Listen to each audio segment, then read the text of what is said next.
¡Ah! ¡Dios mío! El vestido, tened cuidado. Exclamó la señora Lefrancois. Ayúdenos. Le decía al farmacéutico. ¿Acaso tiene miedo? ¿Miedo yo? Replicó encogiéndose de hombros. Pues sí. He visto a tantos en el hospital cuando estudiaba farmacia. Hacíamos ponche en el anfiteatro de las disecciones. La nada no espanta a un filósofo. E incluso, lo digo muchas veces, tengo la intención de legar mi cuerpo a los hospitales para que sirva después a la ciencia. Al llegar el cura preguntó cómo estaba el señor, y a la respuesta del boticario, replicó. El golpe, como comprende, está todavía muy reciente. Entonces Omais le felicitó por no estar expuesto, como todo el mundo, a perder una compañía querida. De donde se siguió una discusión sobre el celibato de los sacerdotes. Porque, decía el farmacéutico, no es natural que un hombre se arregle sin mujeres. Se han visto crímenes.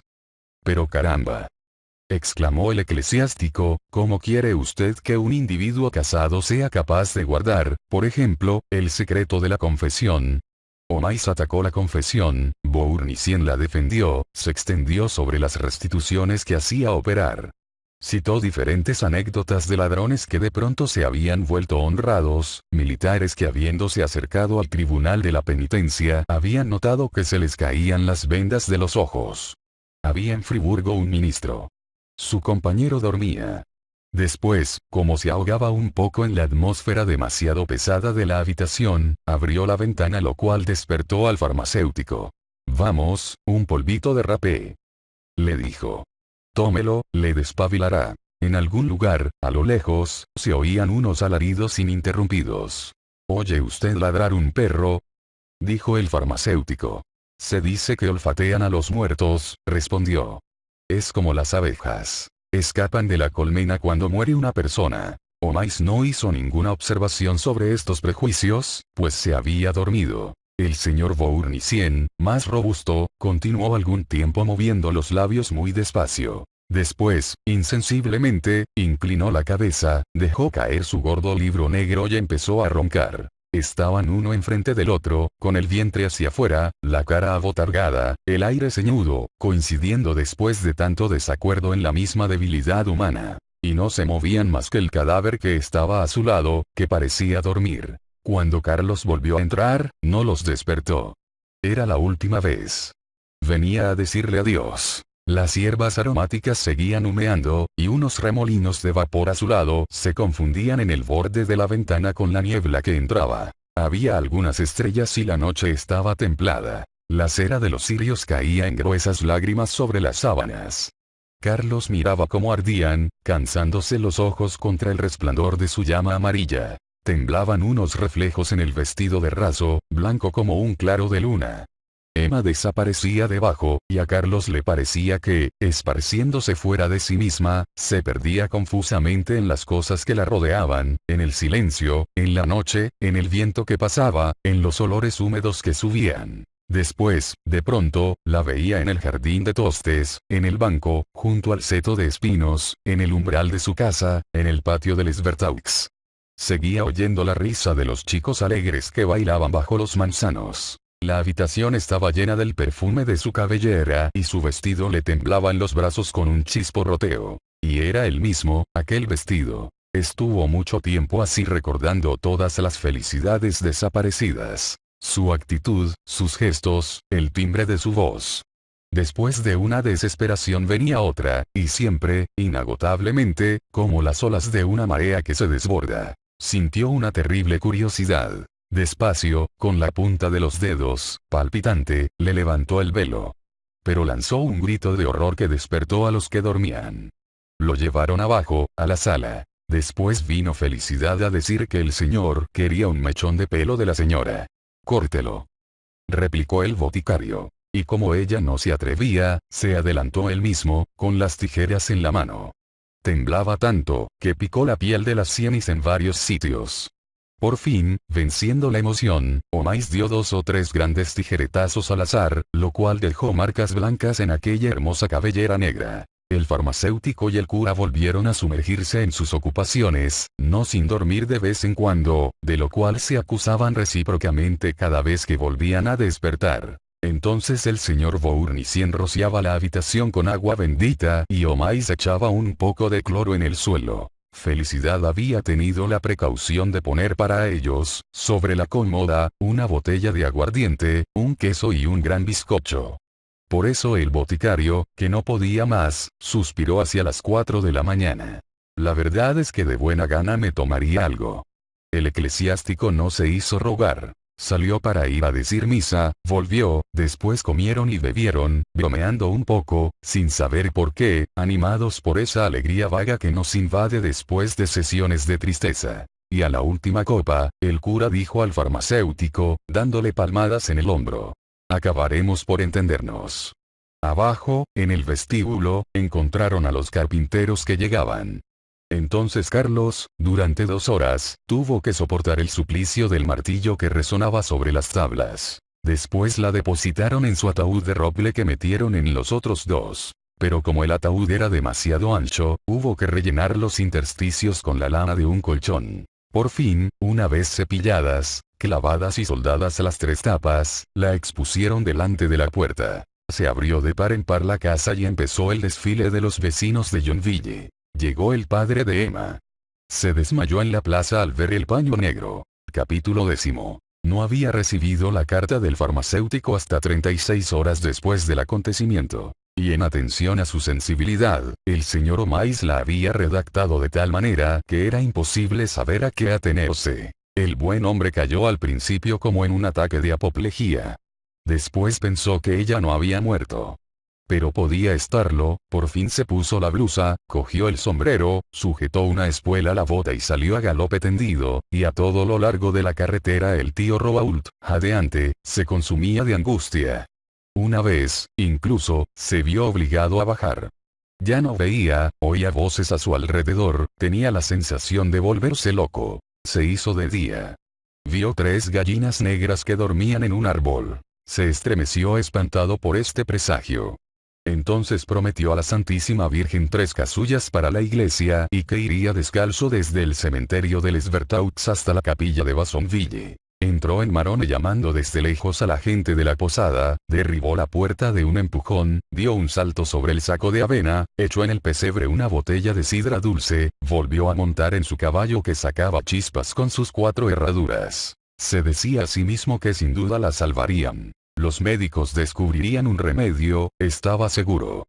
Recordó todas las curaciones milagrosas que le habían contado. Después se le apareció muerta. Estaba allí, tendida sobre la espalda, en medio de la carretera. Tiraba de las riendas y la alucinación desaparecía. En Quincampoix, para animarse, tomó 3 cafés uno detrás de otro. Pensó que se habían equivocado de nombre al escribirle.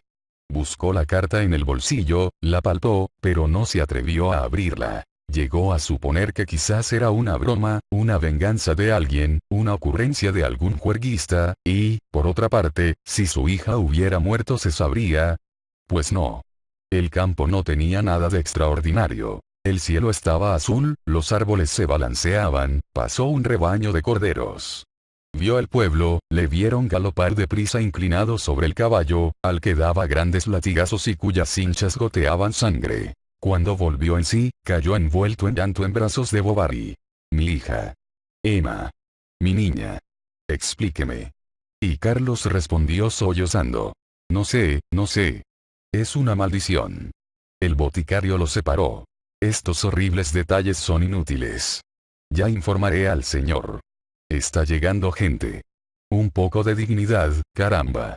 Un poco de resignación. Bovary quiso parecer fuerte y repitió varias veces. ¿Sí? Valor. Bueno, exclamó el buen hombre, lo tendré, rayos y truenos. Voy a acompañarla hasta el fin. Doblaba la campana. Todo estaba dispuesto. Hubo que ponerse en marcha. Y sentados en una silla del coro, uno al lado del otro, vieron pasar y volver a pasar delante de ellos continuamente a los 3 chantres que salmodiaban. El serpentón soplaba a pleno pulmón. El señor Bournisien, revestido de ornamentos fúnebres, cantaba con voz aguda. Se inclinaba ante el sagrario, elevaba las manos, extendía los brazos. Lestiboudis circulaba por la iglesia con su varilla de ballena. Cerca del facistol reposaba el ataúd entre 4 filas de cirios. A Carlos le daban ganas de levantarse para apagarlos. Trataba, sin embargo, de animarse a la devoción, de elevarse en la esperanza de una vida futura en donde la volvería a ver. Imaginaba que ella había salido de viaje, muy lejos, desde hacía tiempo. Pero cuando pensaba que estaba allí abajo y que todo había terminado, que la llevaban a la tierra, se apoderaba de él una rabia feroz, negra, desesperada. A veces creía no sentir nada más, y saboreaba este alivio de su dolor, reprochándose al mismo tiempo ser un miserable. Se oyó sobre las losas como el ruido seco de una barra de hierro que las golpeaba rítmicamente. Venía del fondo y se paró en seco en una nave lateral de la iglesia. Un hombre con gruesa chaqueta oscura se arrodilló penosamente. Era Hipólito, el mozo del León de Dor. Se había puesto su pierna nueva. Uno de los chantres vino a dar la vuelta a la nave para hacer la colecta y las grandes monedas sonaban, unas detrás de otras, en la bandeja de plata. «Dense prisa. Estoy que ya no puedo más», exclamó Bovary al tiempo que echaba encolerizado una moneda de 5 francos. El eclesiástico le dio las gracias con una larga reverencia. Cantaban, se arrodillaban, se volvían a levantar, aquello no terminaba. Recordó que una vez, en los primeros tiempos de su matrimonio, habían asistido juntos a misa y se habían puesto en el otro lado, a la derecha, contra la pared. La campana empezó de nuevo, hubo un gran movimiento de sillas. Los porteadores pasaron las 3 varas bajo el féretro y salieron de la iglesia. Entonces apareció Justino en el umbral de la farmacia. De pronto se volvió a meter dentro, pálido, vacilante. La gente se asomaba a las ventanas para ver pasar el cortejo. Carlos, en cabeza, iba muy erguido. Parecía sereno y saludaba con un gesto a los que, saliendo de las callejuelas o de las puertas, se incorporaban a la muchedumbre. Los 6 hombres, 3 de cada lado, caminaban a paso corto y algo jadeantes. Los sacerdotes, los chantres y los 2 niños de coro recitaban el Profundis, y sus voces se esparcían por el campo subiendo y bajando con ondulaciones.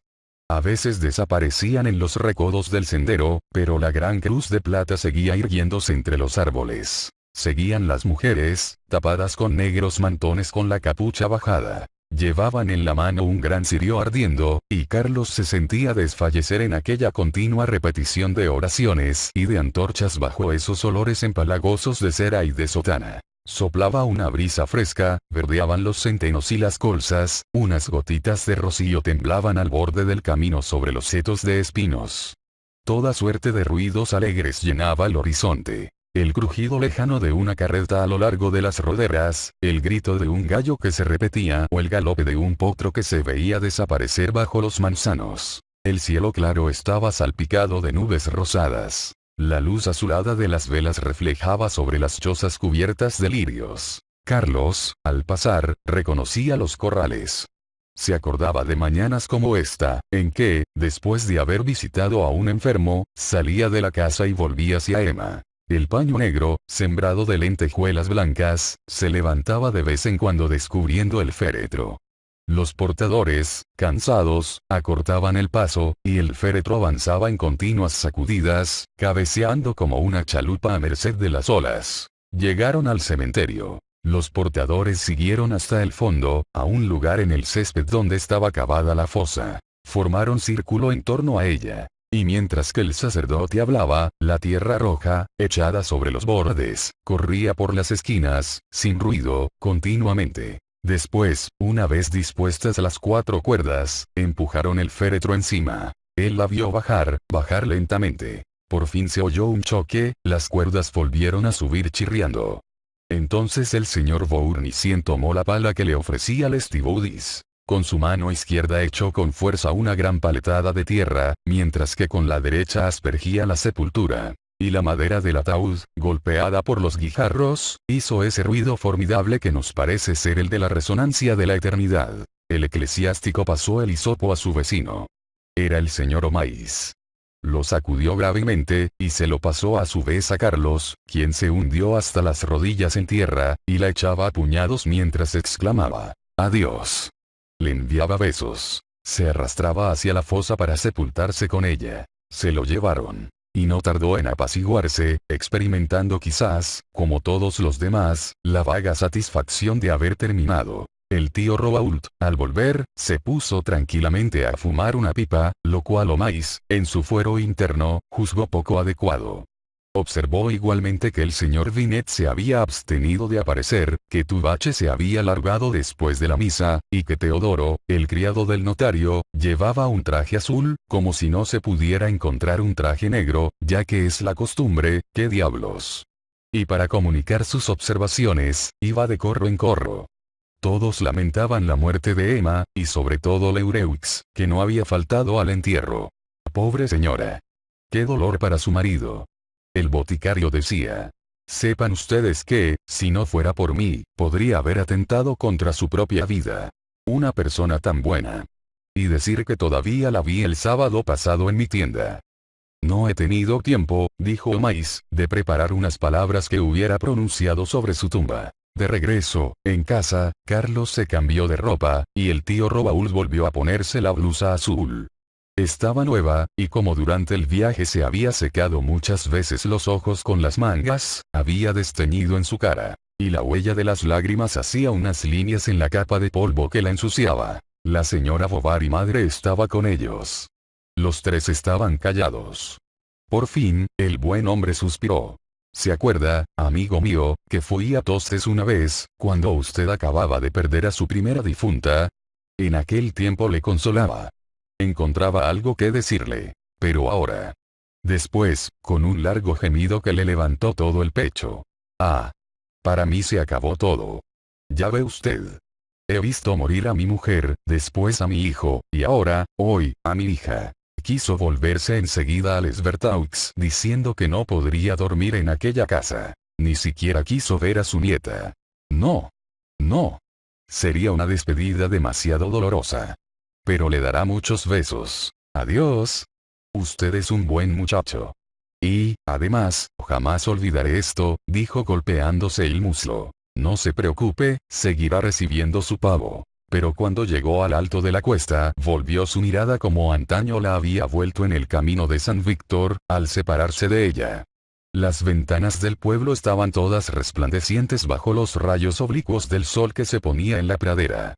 Se puso la mano ante los ojos y percibió en el horizonte un cercado de tapias, donde había unos bosquecillos de árboles negros diseminados entre piedras blancas. Después continuó su camino a trote corto, pues su caballo cojeaba. Aquella noche Carlos y su madre, a pesar del cansancio, se quedaron mucho tiempo hablando juntos. Hablaron de los días pasados y del porvenir. Ella vendría a vivir a Yonville, regiría la casa, ya no se separarían. Estuvo hábil y cariñosa, alegrándose interiormente de recuperar un afecto que se le escapaba desde hacía tantos años. Dieron las 12.